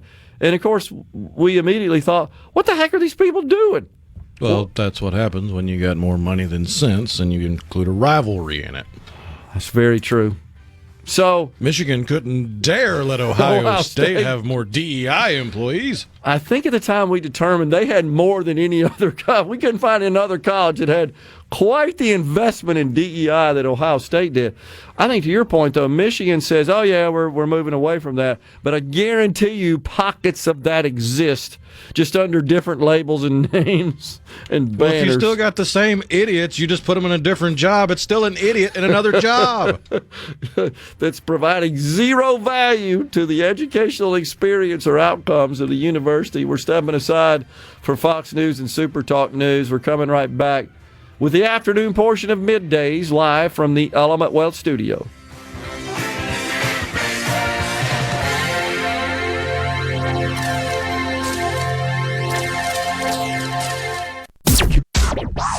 And now, the talk that keeps Mississippi talking. That's what I like to listen to.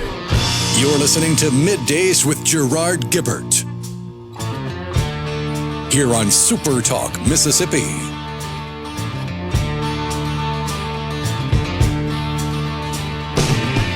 Winter is here again, oh Lord. Haven't been home in a year, oh. I hope she holds on a little longer.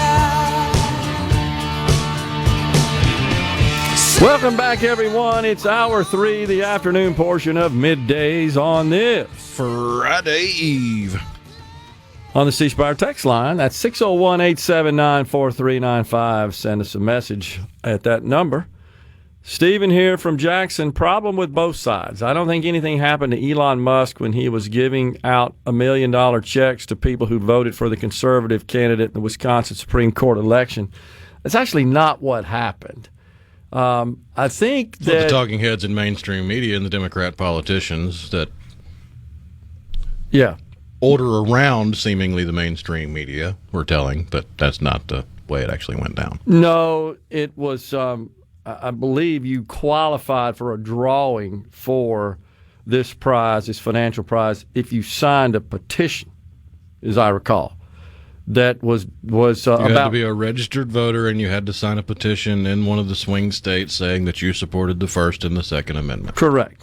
That entered you into a drawing, and there was a daily drawing with one winner receiving $1 million every day. Correct. So that's a little different than, hey, if you show us that you absentee voted, we'll give you a meal.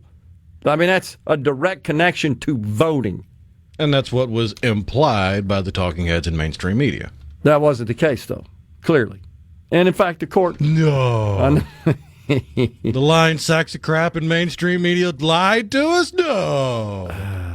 Yeah. So the courts, a judge in Pennsylvania, prosecutors, they failed to show the effort was an illegal lottery, and they allowed it to continue through Election Day.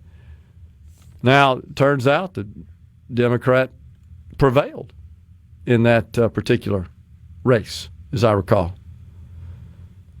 So the Supreme Court, in fact, of the state, which is controlled 4-3 by liberal justices, they wouldn't take the case.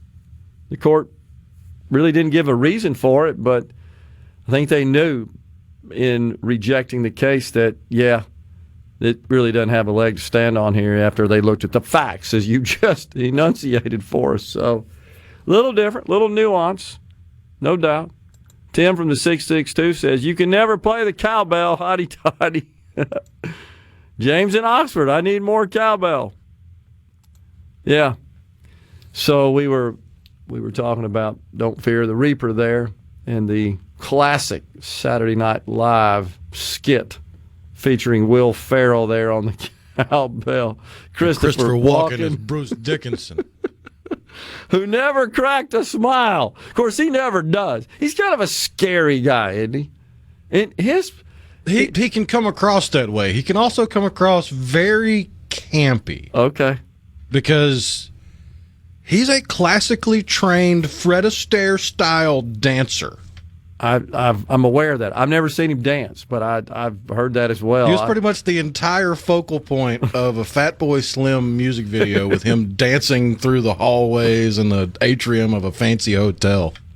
I can never erase from my mind his work in The Deer Hunter. I mean, which he was just so scary to me. Kind of had that mystical sort of see right through him eyes sort of deal, but perfectly cast for that role in that movie. It's one of those few movies that you keep thinking it's going to have, the first time you see it, some sort of positive outcome, and it doesn't. And you're just like depressed. I was like depressed after that movie. Like, man, that's not the outcome I expected. What a great production that was. You can't deny that. Everything about it. Robert De Niro, right? Who's a left-wing loon, but you can't deny the guy's a pretty good actor, and Walken as well. I think it's on the C Spire text line. I think it is interesting that you allow people to think it is only the Democrats who buy votes. Like I told you, in my county, it is the Republicans. And yes, I'm a Republican, and no, I do not support this, but it is being done, and everyone knows about it, from the mayor to judges to the board of supervisors. Everyone knows. And what I would say to that, and first of all, I didn't deny that. I seem to see more incidences of it, more examples of it among Democrats. I don't really deny that it's not happening with Republicans. I just don't personally, I'm not aware of any. I don't have any evidence. If you have evidence, send it to us, because I'll take it forward. I'm serious about that. I'll personally pursue it if you have evidence, but you got to go beyond just speculation. If you've got photos, communication, documents, anything of the sort that would lend credibility to the assertion, I'm for voter integrity. I'm for election integrity and votes that are cast in a legal manner. Period. It's not partisan. It's about the system. And we have to protect the integrity and the transparency as well of the system. So please, if you have evidence, send it to us. We'll take it forward. I'll take it straight to the Attorney General. She'll take my call, and I'll tell her what's going on, and we'll go from there. But please, provide something that we can pursue and proceed with. Let's see here on the C Spire text line. I wonder if anybody of any race is welcome to free meal and ride in Gulfport, says Brian in Clarksdale. That's a good question. I don't know. It certainly didn't state that on the poster, on the promotional piece. I would like to think that our forefathers are rolling over in their graves at the corruption of our government today, says Bo from Starkville. It is concerning, no doubt about it. The Tupelo one is Nettie David, says Easy Archery Systems on the 662. She was my art teacher in junior high. This was years ago that she was buying votes. Davis, he corrected. Davis was very racist in the classroom. Interesting. Win-win for Democrats. Nothing will ever be done. That's expressing the same frustration as Jeff in Carrollton as Mary was earlier, right, Rhino? Blah, blah, blah, nothing happens. I hope that's not the case. I mean, if there truly is sufficient evidence to prove that there was election tampering and felony activity interfering with an election here, that's what the law says, inducing someone for votes, that's a problem we can't allow to happen. And I hope that that whomever's behind this, if it's proven in a court of law that they did in fact break the law, suffers the full force of the law and is punished with the appropriate consequences. You said earlier, a fine and potential jail time for that, right? Let's see. What is your opinion of the preacher on Gulfport who said if you vote, you get a free meal, but he did not care who you voted for? I don't know that much about it, so it's hard for me to form an opinion on it. That's still inducing someone for a vote. Now, the reality is I think this preacher can say that knowing that, oh, yeah, but the people who would heed this and that are listening to me and that would follow me here probably vote the way I want them to. That's just my guess. You ask my opinion, that would be my opinion of it. It's wrong, in my view, is what I would say. Just leave that out of it. Miss Davis was caught and penalized for her actions. Okay, that's also on the 662 concerning, I don't remember that specifically, but I'm glad you're bringing that forward to us concerning an election. You know about that, Rhino, an election in Tupelo? Yeah, she pled guilty to election fraud, but she was allowed to keep her seat on the council after pleading guilty. Okay. So on the C Spire text line, Republicans are not as stupid as Democrats in this county. It's all done in cash. It goes through one black man, and he goes door to door in the black community, paying $40 a vote, et cetera, et cetera. I know this man. I know he is well compensated for doing this, so if you can understand why it would be very difficult to bring it forth information. Also, this guy's convicted felon. He's not going to say a word. I hear you, but I hope you appreciate the fact that we can't really act on that. I mean, courts, our systems, I'm not talking about us, but our systems can't act on what amounts to just hearsay and speculation. If you've got evidence somehow, whether this person will come forward or not, if you got video evidence of this person like multiple times, shown handing cash out to people. Yeah, it wouldn't be illegal to film them if they're going door to door, because if you're in public and they're in public, you can film them. Yeah. If someone is found guilty for buying votes, will that change the election results, says Jeff in Carrollton. That's a question we posed to Mike as well when we talked to him, and he wasn't sure what would happen as a result of that. It seems to me like I don't know how you could get to the answer. How could you litigate and adjudicate that, Rhino, in a short enough period of time to I guess change between now and Tuesday? I don't think you can. But the question is, okay, if the election is held and in this case the Democrat candidate prevails and wins the election, could the outcome be reversed if it's determined subsequent to that there was some sort of election and vote buying going on? I don't know the answer. I don't know that we've ever seen that in this country, honestly. That you just, okay, would the courts have the authority to order just reversal of that, have another election, hand it to the opponent? Honestly, don't know. I think the most likely course of action would be just redo the election. Yeah, that's what makes sense to me. Coming right back.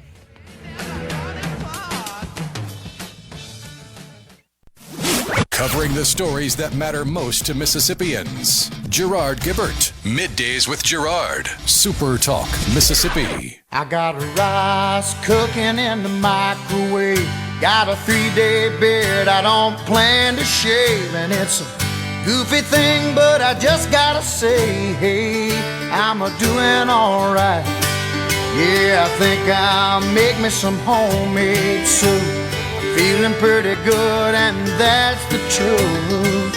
It's neither drink nor drug induced. No, I'm just doing alright. And it's a great day to be alive. I know the sun's still We're back with you in the Element Well studio. That's Travis Tritt. Okay, so we are doing a Travis Tritt tune, but it's not that one. It's Country Club.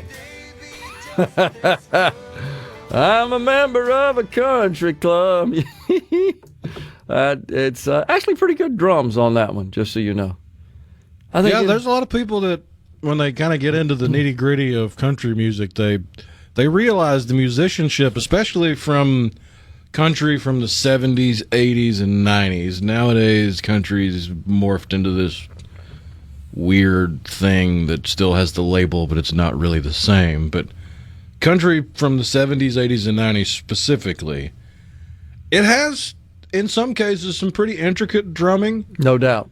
Some excellent bass work, and some of the best guitarists you're going to hear in that era. Absolutely, no doubt. In that particular song, is it's reasonably complex on the drums because there's just like the little breaks and instrumentals, which is true for a lot of country songs. Here's what I would say, having played classic rock, growing up on that, learning how to play the drums to that, it seems to be more natural. Like I can remember more easily, the beats and the sequences and the cadences and the combinations. And when you get into country music, like, the way I would have done that's not like that. So I'm trying to replicate it. I'm not perfect at it by any stretch, and that's such a song. You just like, where did it come up with that from? But you can see when you listen to it, that's the way it should have been. And that's what makes it hard, in my view. It's not as just natural, like, you're kind of building up to, like a lot of rock music is, build up to it, and the drums accent that, and you don't have as much of that. And I would say there's filler, but it's not long filler like you get in rock music. It's really like just short little combinations, flams and stuff, and a lot of hi-hat work as well. You just don't have as much of that in rock. It's more solid, I would call it. And so I'm having to learn it. And these guys in our band, they're all very talented, by the way. They're all good. And, of course, you know this. So you got to coordinate as a drummer with the bassist.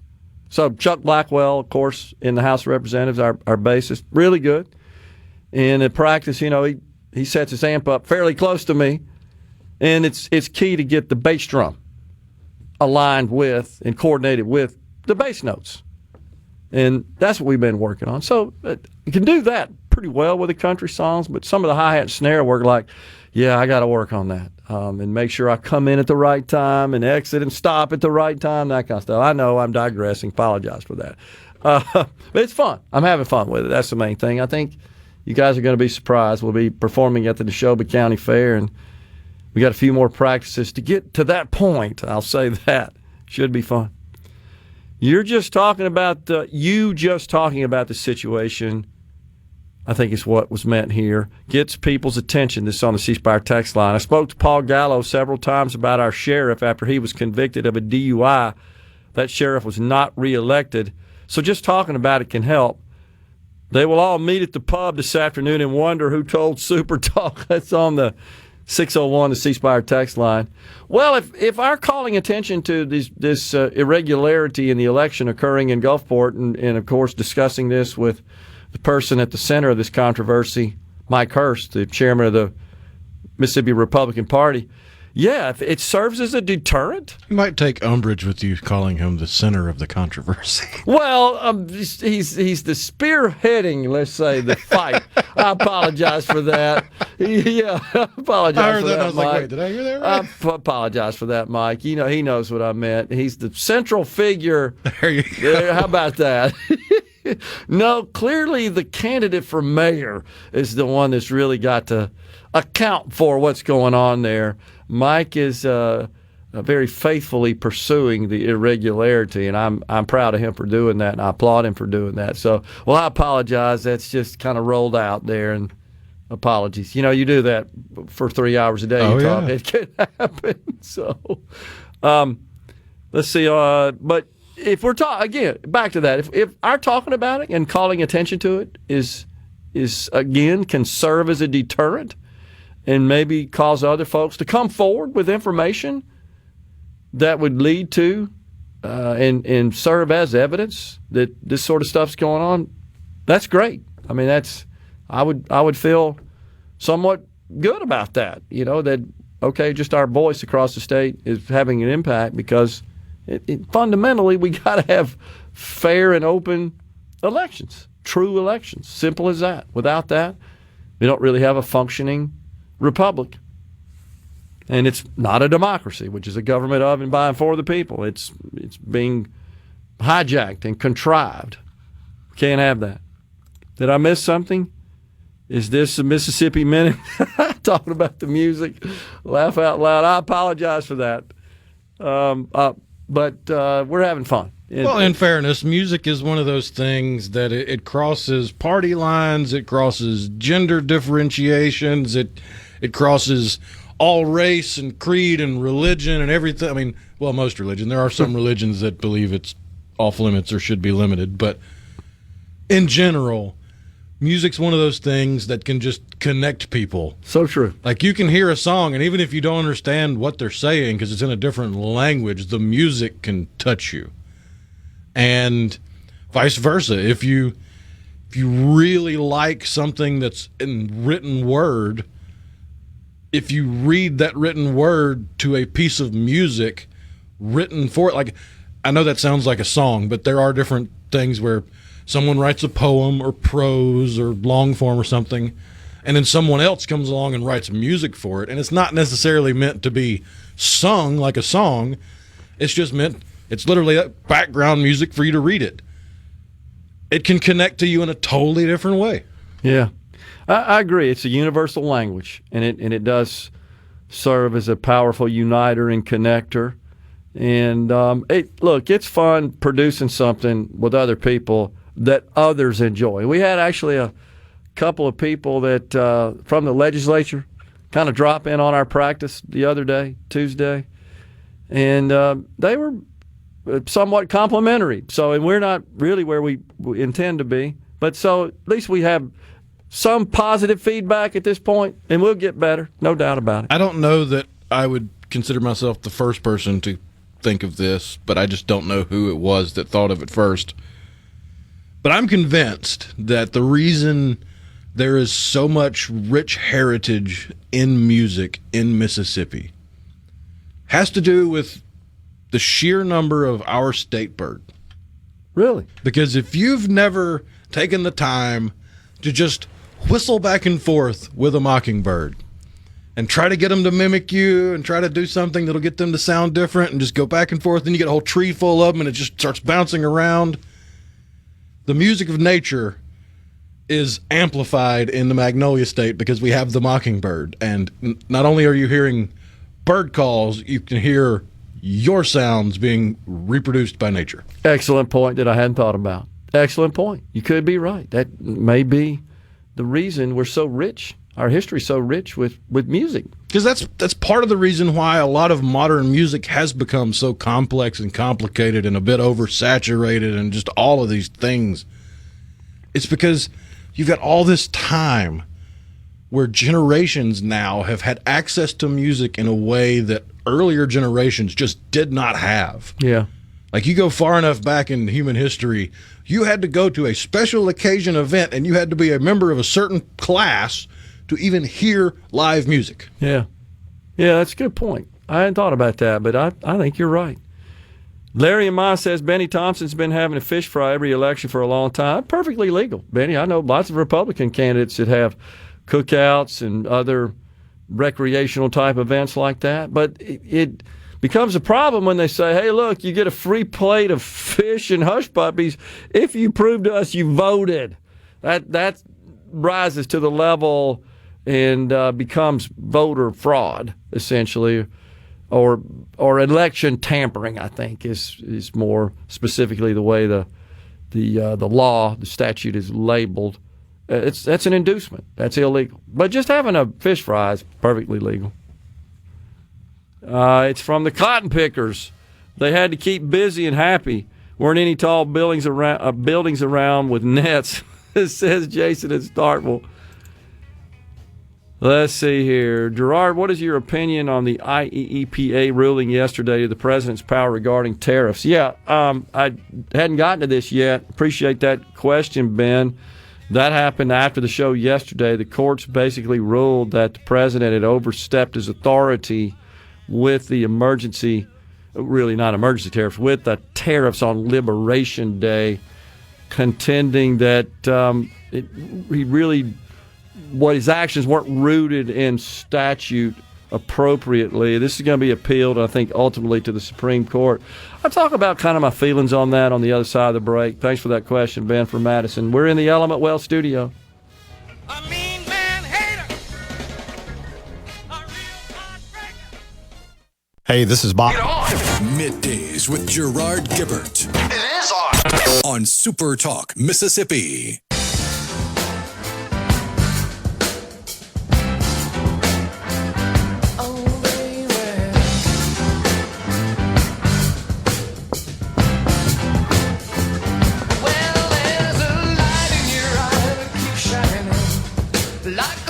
Certainly among the best ever there, right? John Bonham. I mean, the whole group, obviously. How could you deny it? They weren't just commercially popular. They were fabulous musicians, each in their own right. This specific drum lick is a little tricky. Really hard. Yeah, it's really hard. Anytime you hear a little hi-hat twist in there, it's like, oh, which hands? You got to time all that out. Yeah. But John Bonham, of course, one of the best ever, without a doubt, man. Good grief. Many drummers over the years have tried to emulate him. Somebody on the C-Spire text line wanted to know about me playing Tom Sawyer, of course, the great Neil Peart and Rush. Ain't happening. I can do some of it, but the guy's a freak. What do you say? And how you many have to get a co-drummer to take half the set. How many dang drums, how many shells were in that kit? Man, that thing was gigantic, right? I couldn't even reach all those drums. So good. In Brookhaven on the C-Spire text line, a few of our local voting precincts look like a block party happening during voting hours with all the candidates sponsoring barbecues across the street. Perfectly legal. Not a problem with that. Not a problem. As long as they're the prescribed distance from the polling place. That's right, and that doesn't apply to just barbecues. There's other things as well you can't do, like where you hold your signs and so forth. And that's all reasonable law and regulation. So back to this question we got from Ben before we went to break about the courts ruling that the president's Liberation Day tariffs extended beyond his authority, that it was unconstitutional. Now, the Trump administration, of course, is immediately appealed, and so the next step would be to go to a federal appeal. This is a federal court that ruled this way. It goes to an appeals court, and then I think ultimately this thing's going to the Supreme Court. And I'm just not sure what the outcome at the Supreme Court will be. And this is what it boils down to, the president relying on a 1977 law. And that is what Ben was specifically talking about. And what the court has said is that this really is Section 301 of the Trade Act. The court has said, yeah, the action here really doesn't align with that particular law. The IEEPA, the court, quote, said, the court does not read IEEPA to confer such unbounded authority and sets aside the challenged tariffs imposed thereunder. That's a 3-judge panel. The IEEPA, by the way, the acronym stands for the International Emergency Economic Powers Act of 1977. So, I mean, right after the decision, lawyers for the administration, the Trump administration, told the court, okay, we're appealing. And they feel confident they will prevail. Now, some of the tariffs imposed, I think it's aluminum, steel, and autos, if I'm not mistaken, were done relying on a different code section. Yeah, not the IEEPA. There's a bunch of products from China that fall under Section 301. Of the 74 law, I think, yeah. Right? So, steel is Section 232, which also encompasses automobiles and aluminum. Okay. And there's another one, it's 201, that's solar. Okay. So I think the first thing we got to point out is the president didn't just willy-nilly sign orders imposing these tariffs. Of course, he's citing and relying on law, federal law, statute, and references that in the orders. And so what the court's saying here is, okay, this one, yeah, it does meet those standards. The aluminum, steel, auto, etc., whatever else was included in that group. But these over here, they don't really qualify under the IEEPA. That's what the argument is about. Here's my opinion, though, Ben. I'll just be perfectly honest. I think the president's right for calling attention to the disparity and really what amounts to corrupt and nefarious activity, primarily on the part of China in their trade practices and everything they do, honestly. Not just trade, but certainly in their manipulation of their currency is a problem that affects trade, of course. In their blocking American products from being imported. And they're not just the only ones. I think the president's absolutely right for calling attention to that and trying to negotiate new trade deals. I'm not a big fan of so much power being authorized to and conferred to the executive branch or single individual. And I'm not just talking about this president, President Trump. I'm just talking about in general, something you and I have discussed many times. Our lives are more affected by what happens within the executive branch and these faceless bureaucrats that run these agencies through these executive orders and policies that they promulgate than the Congress, the 535 we elect. I'd like to see us get back to more of policy and lawmaking and regulation emanating from the Congress, being authorized through the normal lawmaking process. The issue is we're so evenly divided and have been for a long time in the legislative branch that presidents, really you have to say it was FDR, I think, signed more than anybody, if I'm not mistaken. His list is incredible. But in fairness, he had more time. That's right, because 3 terms? 4. 4 terms, that's right. So Obama, he's really the one that kickstarted this thing and kind of reignited it with I got a pen and a phone. You remember that? And that's because they got his words shellacked in the midterms, and it put his agenda on ice, really for the rest of his presidency, the remainder of his first term, the entirety of his second term. And so they just started doing things with executive order. And then that continued to a great extent under President Trump. And a lot of what he did was just reverse what was done by Obama. And then Biden comes in. A lot of what he does right off the bat is reverse Trump. Then Trump comes in to reverse Biden. So I'd like to see us get back to where the legislative branch is more involved and a greater participant in lawmaking and policymaking. And that extends to tariffs. The Congress does have the power to impose tariffs. Yeah, but then they'd actually have to do their job. And I know. They don't get elected to do that. They get elected to go up there and schmooze and party and rub elbows and then run another election campaign. And at great frustration to the people of the country. I think that's what we could say about that. So that's kind of my feelings on it, Ben. I actually think the court got it right here. Honestly, again, I support the president in escalating this as a priority. According to Bloomberg, it's not even really half of the duties collected. I mean, according to Bloomberg, Section 301 Chinese products accounted for $23.4 billion in duties collected compared to the IEEPA tariffs on China and Hong Kong. They collected $7.9 billion. So the 301, Section 301 Chinese products, that $23.4 billion, that's not been struck down. Still goes. The nearly $8 billion from China and Hong Kong, that has been struck down, as well as the IEEPA tariffs on Mexico at about $3 billion. And then Section 232, the steel, that's $1.5 billion. 232 automobiles is $1.2 billion. Section 232 aluminum's $800 million. And then you look at the IEEPA again, the tariffs on Canada is about $1 billion, so that's been struck down.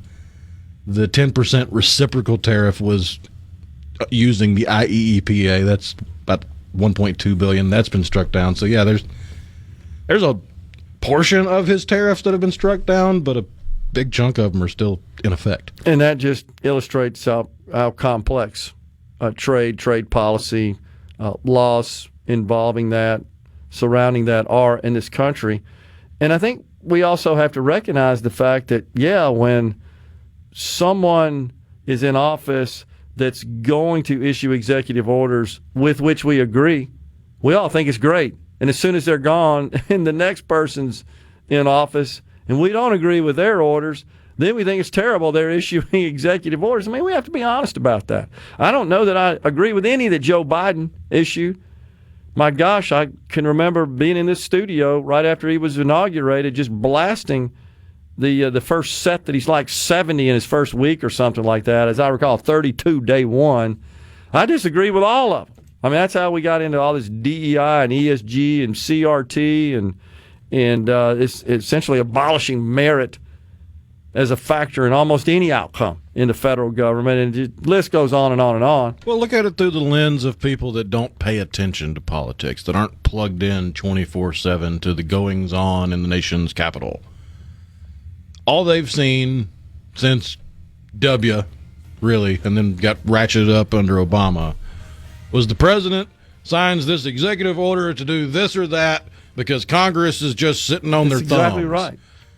And the courts said nothing. The courts did nothing. Agreed. The courts stopped nothing under Obama, under Trump 1, under Biden, and all of a sudden, out of nowhere, the courts have a bug up their rear end and are going to do something. And I agree. That double standard is abhorrent, and I don't like that as well. It just demonstrates that these judges are essentially acting as lawmakers in robes, which is extremely an extreme threat to preserving the republic. And in fairness, the lower courts judge activists didn't have to be judicians in robes because the Supreme Court was liberal. Well, now the Supreme Court's not liberal, so now they got to go to lower courts. Shouldn't be that way. Coming right back.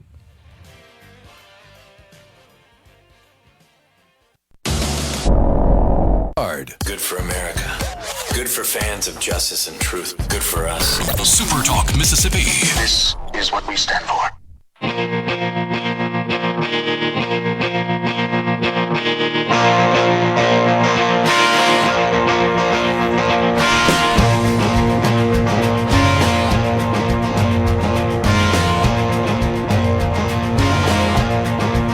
Larry and Mize wants to know what happened if Trump ignored these judges. He's kind of doing that on some of the issues right now. I don't know. I mean, somebody would have to sue, to, I guess, overturn his action, take him to, I don't know. I mean, you'd have to go through the legal process, is what I would say, because you're violating the a judge's order. 30,000-foot view is if he denies the judge's order, then the judge, it gets run up the chain to the next highest court. Yeah. Till he gets to the highest court. If he acts against the Supreme Court, then the only recourse is Congress impeaching him. Yeah. And something else that's going on you probably heard about is Harvard has received notice that the U.S. will revoke visas of Chinese students. It's not just Harvard, but it would affect Harvard in a big way. And China's upset. China's upset. I mean, I just had no idea there are that many in this country. Oh, yeah. I was shocked at that. 100,000-ish. I was shocked at that. You're right. And many of these have ties to the CCP, to the Chinese Communist Party. Well, the Chinese government's not going to let you leave the country for extended periods of time unless they vet you and make sure you're a good little Chinese communist. Good little pajama. Right. But, they say they're not, is the point I'm making. Of course, they're... Well, they say they're not robbing us blind and stealing every idea we have, but then you just look anywhere and you can see it with your own two eyes. So there's very little that can be relied upon is truth that comes from the CCP. So a judge now has blocked the Trump administration's effort to ban foreign students at Harvard, and this was just today. And so the problem I have with that is my understanding that the Secretary of State has purview over this, has authority over who comes into this country, even if we let them in on legal basis, like you're receiving an education, right? You're admitted to attend a university. Well, this country has a right to know, first of all, who's here, and we have a right to allow or deny anybody that comes in here that's not an American citizen. So I don't see how this is that the president is violating law. And I mean, it's maybe over my head from a legal perspective, but it just sounds reasonable to me. The State Department has authority over visas and sets the criteria. If the State Department says, which is part of the administration, we don't want you here, seem like they'd have the right to kick them out. So I disagree with this one. I think the judge got this one wrong. I haven't looked up the profile of this judge. It could be another one of these hardcore Democrat judges that is just a lawmaker in a robe. We've seen too many examples of that. So I think the administration is within their rights here, and I support this action to essentially deport these people out of our country, expel them out of our country. We have a right to know who's here, and they're here based on the authorization from the department, the State Department, and it's a privilege to be here. It's not a right. You're not illegal. You're not a citizen. You're being allowed in legally to study, to go to an educational institution. I mean, let's bring it down to the small scale. Say you have someone visiting your home. You invite them in. You might even be hospitable and, hey, you want a cup of coffee? We're fixing to make supper. You want me to make you a plate? That kind of stuff. All that good old Southern hospitality. But then you go in the kitchen to make them coffee and you come back out and they're on your phone reading your emails or looking at your messages or checking out how much money you got in your bank account. Are you going to be still friendly to this visitor? It's exactly right. So don't we have enough problems with the Americans that have decided that they're more pro-Palestine and Hamas and anti-Semitist? Then we don't need to import more to cause problems? That just sounds crazy to me. We have a hard enough time on you pointed out earlier, our college campuses that are circumventing and pretending like they're ending all this DEI stuff. They're the ones that's filling our students, our young people with these Marxist ideas and these anti-American sentiments. We got enough problems with that, much less importing people we know that are here that don't like us, or certainly are beholden to the Communist Party. Gary and Tishomingo says, I think it's 277,000 Chinese students. Before we go, we'll talk about it some more tomorrow. You probably saw that the state auditor was not happy about the Senate, which reduced some of the funding for the Department of Audit. I looked into that a little bit. It's not exactly as being portrayed. It's more about some discretionary spending. It doesn't really put a huge hatchet on the entire Department of Audit such that it couldn't function based on the data I saw. So, and I know a lot of people are attributing that to the lieutenant governor, and based on my conversations with people in the Senate, that's actually not the case. There's some other stuff going on there, but it'd be great if we could all work together, especially since everybody's in the same party, but it seems like we're always clashing, always contending. And that's not the best way to run the railroad, in my view, especially when we got supermajorities and all the statewide. But we're out of here today, coming back again tomorrow. Until then, stay safe, and God bless everyone.